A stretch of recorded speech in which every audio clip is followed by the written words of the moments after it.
That's my fact check. नमस्कार दोस्तों, क्यों ना आज लेट्स माई फैक्ट चेक में कुछ अलग हटकर यथार्थ फर्क संवाद करें।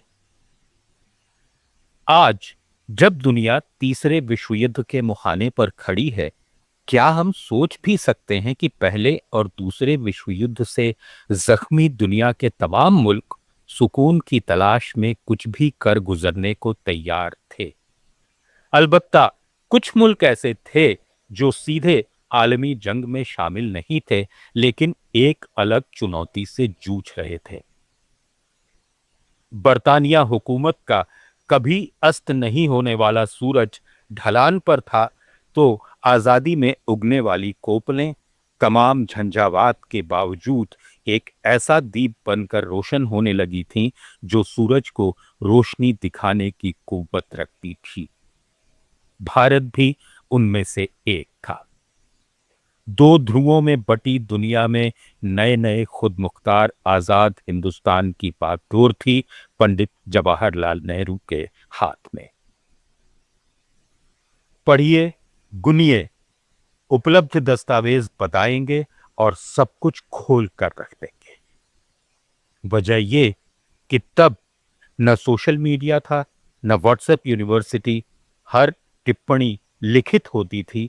खंगालिए, सबूत जरा भी गंभीरता से तलाशिए और तो और गूगल तक बता देगा।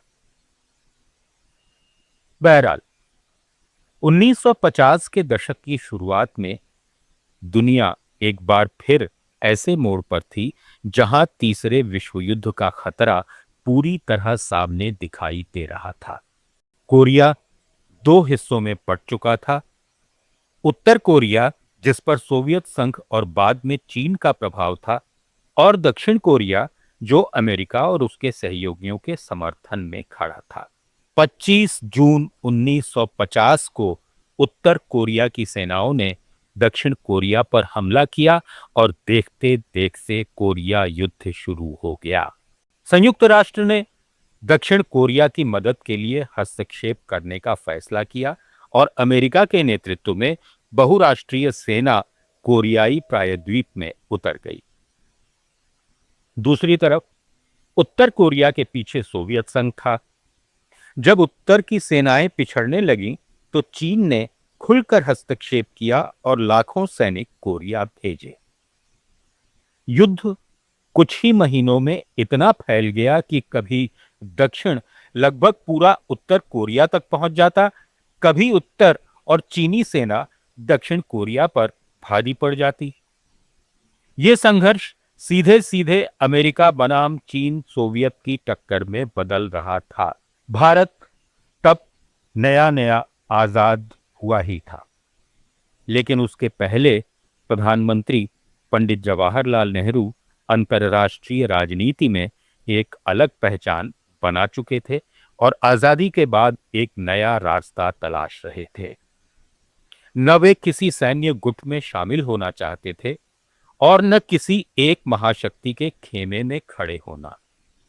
नेहरू को साफ दिख रहा था कि अगर कोरिया की आग भड़कती रही तो सिर्फ एशिया ही नहीं, पूरा विश्व एक बड़े युद्ध की तरफ बढ़ सकता है। भारत ने संयुक्त राष्ट्र में उत्तर कोरिया के आक्रमण की निंदा की और कोरिया की सहायता के प्रस्ताव का समर्थन भी किया, लेकिन उसने अपने सैनिक युद्ध में भेजने से साफ इनकार कर दिया। भारत ने सिर्फ एक मेडिकल मिशन कोरिया भेजा ताकि वो मानवीय सहायता दे सके। ये कदम बहुत प्रतीकात्मक था। भारत ने दुनिया को संदेश दिया कि वो युद्ध नहीं, शांति और मानवीय सहायता का पक्षधर है। नेहरू की कोरिया नीति का मूल विचार ये था कि संघर्ष किसी भी कीमत पर सीमित रखा जाए। वे नहीं चाहते थे कि यह युद्ध कोरिया से बाहर फैले और अमेरिका और चीन सीधे व्यापक युद्ध में उलझ जाएं। साथ ही वे इस बात पर जोर देते रहे कि कोरिया का भविष्य बाहरी ताकतों के बजाय कोरियाई जनता ही तय करे। जैसे जैसे समय बीतता गया, युद्ध थकान की स्थिति में पहुंच गया। दोनों पक्ष समझ चुके थे कि पूरी तरह सैन्य विजय संभव नहीं है। ऐसे में युद्ध विराम और समझौते की बातचीत शुरू हुई। लेकिन इस बातचीत में एक गंभीर अड़चन थी जो महीनों तक हट नहीं पाई। युद्धबंदी यानी प्रिजनर्स ऑफ वॉर का सवाल। समस्या यह थी कि दोनों पक्ष युद्धबंदियों के मामले में बिल्कुल उलट नीतियां लेकर बैठे थे। चीन और उत्तर कोरिया की मांग थी कि जितने भी सैनिक दुश्मन के हाथों पकड़े गए हैं उन्हें हर हाल में वापस भेजा जाए, चाहे वे लौटना चाहें या नहीं।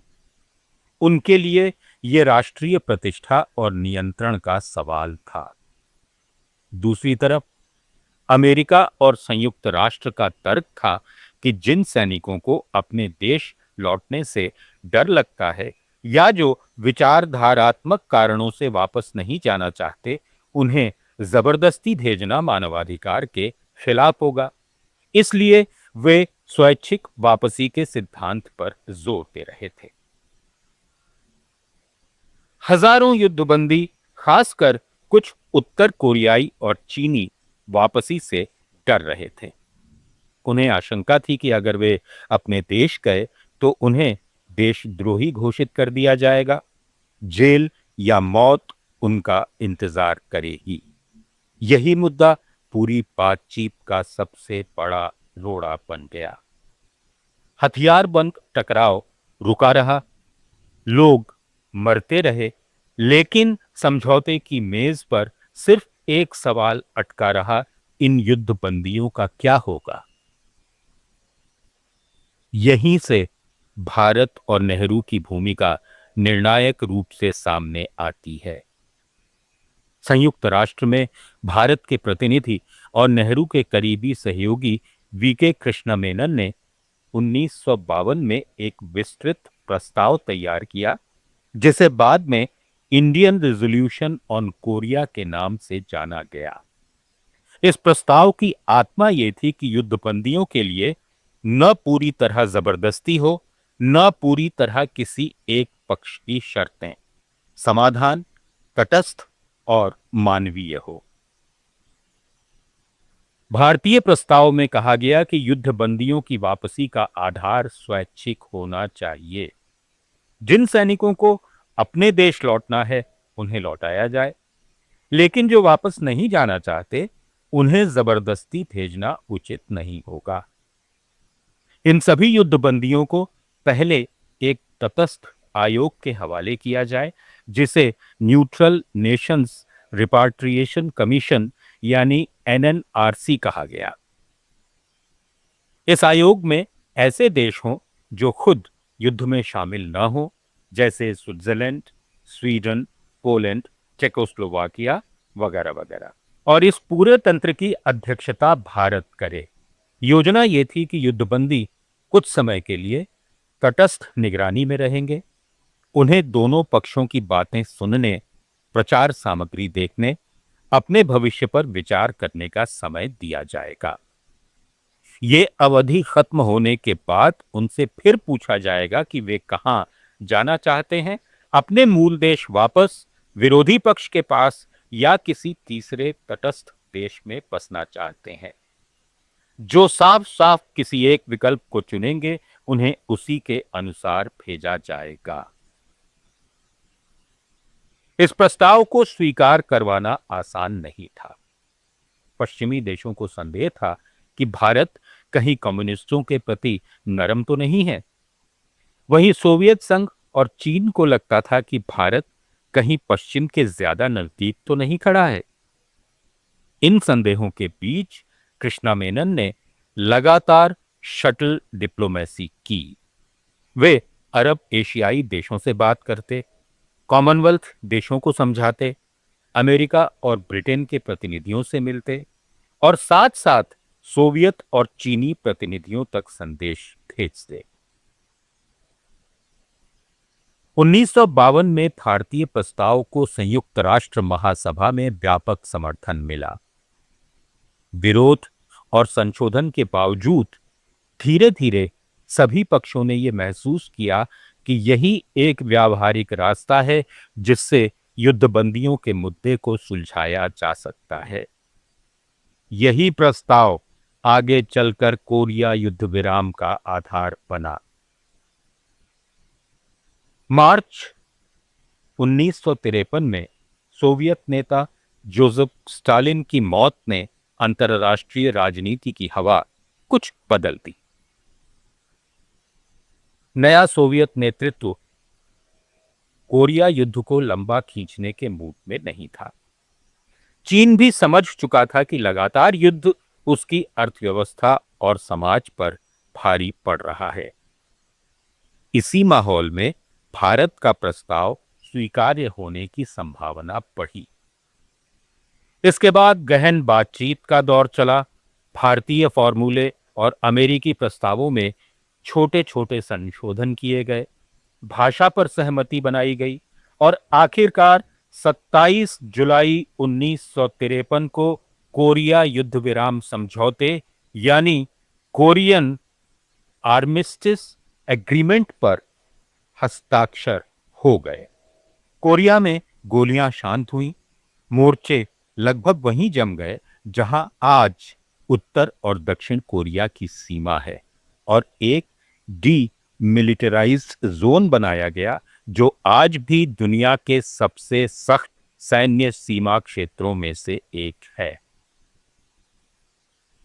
इस समझौते के बाद न्यूट्रल नेशंस रिपार्टिएशन कमीशन बना जिसकी अध्यक्षता भारत ने की। जमीनी स्तर पर युद्धबंदियों की देखरेख के लिए भारतीय सेना की एक विशेष टुकड़ी भेजी गई जिसे कस्टोडियन फोर्स ऑफ इंडिया कहा गया। इस बल का नेतृत्व लेफ्टिनेंट जनरल के.एस. थिमैया कर रहे थे जो बाद में भारतीय थल सेना प्रमुख भी बने। भारतीय सैनिकों ने उत्तर कोरियाई, चीनी और संयुक्त राष्ट्र पक्ष के युद्धबंदियों की सुरक्षा संभाली, उनके लिए कैंप बनाए, उनकी काउंसलिंग कराई और उनके निर्णय के अनुसार उनकी वापसी या पुनर्वास की व्यवस्था की। अगस्त और सितंबर 1953 के दौरान ऑपरेशन बिग स्विच नामक अभियान चला जिसमें हजारों युद्धबंदी अपने अपने विकल्पों के अनुसार या तो अपने देश लौटे या तटस्थ देशों में गए। कुछ युद्धबंदी ऐसे भी थे जिन्होंने न उत्तर कोरिया वापस जाना स्वीकार किया न दक्षिण कोरिया रहना। इनमें से एक छोटा समूह भारत आने पर भी सहमत हुआ। 9 फरवरी 1954 को 76 कोरियाई और 12 चीनी युद्धबंदी इंचॉन से पानी के जहाज से मद्रास यानी आज के चेन्नई पहुंचे और फिर उनके भारत में बसने की प्रक्रिया शुरू हुई। कुछ आगे चलकर अन्य देशों में चले गए, लेकिन कुछ भारत में ही रह गए और यहां की सामाजिक आर्थिक धारा में घुल मिल गए। अब सवाल यह है कि नेहरू ने कोरिया युद्ध कैसे रोका, इसे किस अर्थ में समझें। नेहरू ने न तो अपनी सेना के किसी पक्ष को हराकर युद्ध बंद कराया, न भारत ने अकेले अपने दम पर पूरी लड़ाई रुकवा दी। सैन्य संतुलन तो मैदान में लड़ रही सेनाओं, उनकी थकान और राजनीतिक दबाव से बना। लेकिन यह भी तथ्य है कि जिस राजनीतिक कूटनीतिक फॉर्मूले ने महीनों से ठप पड़ी बातचीत को आगे बढ़ाया वही भारतीय प्रस्ताव था। युद्धबंदियों की स्वैच्छिक वापसी, तटस्थ आयोग, भारतीय अध्यक्षता और भारतीय सेना की कस्टडी, इन सब को मिलाकर जो रास्ता बना उसने कोरिया युद्ध की सबसे बड़ी अड़चन को दूर किया। यही वो कड़ी थी जिसके बिना युद्ध विराम संभव नहीं था। इसलिए इतिहासकार ये कहते हैं कि कोरिया युद्ध को रोकने में भारत और नेहरू की भूमिका पिवट यानी कुंडी की तरह रही। दरवाजा तो कई ताकतों ने मिलकर बंद किया, लेकिन कुंडी वही थी जिसने उस दरवाजे को बंद रहने लायक बनाया। गुटनिरपेक्षता की शुरुआती व्यावहारिक परीक्षा वास्तव में कोरिया में ही हुई और भारत ने नेहरू के नेतृत्व में यह साबित किया कि बिना किसी पक्ष की जेब में गए भी एक देश अंतर्राष्ट्रीय शांति में ठोस और निर्णायक योगदान दे सकता है। वो नेहरू जिसने बरतानिया हुकूमत के खिलाफ 1921 से 45 के बीच 9 बार जेल की सजा भुगती और 3,259 दिन यानी तकरीबन 9 साल जेल में बिताए। ये तमाम ब्यौरे आज भी भारत सरकार के आर्काइव्स में ब्लैक एंड व्हाइट दस्तावेजों के रूप में मौजूद हैं। कोई तो वजह है कि मत भिन्न या मत सहमत या मत निष्प्रिय सभी पढ़े लिखे इतिहासकार ये जरूर मानते हैं कि नेहरू जैसा परिपक्व कूटनीतिज्ञ और राजनयिक न भूतो न भविष्यति। चलते चलते गुजारिश कि यदि अब तक आपने हमारा ऐप लेट्स माइक डाउनलोड नहीं किया है तो एक बार करके तो देखिए, और क्या सोचते हैं आप कमेंट बॉक्स में अपनी राय जरूर दीजिए। जय हिंद। आप सुन रहे थे let's mic more than radio. Follow कीजिए हमें हमारे सोशल मीडिया प्लेटफॉर्म्स पर।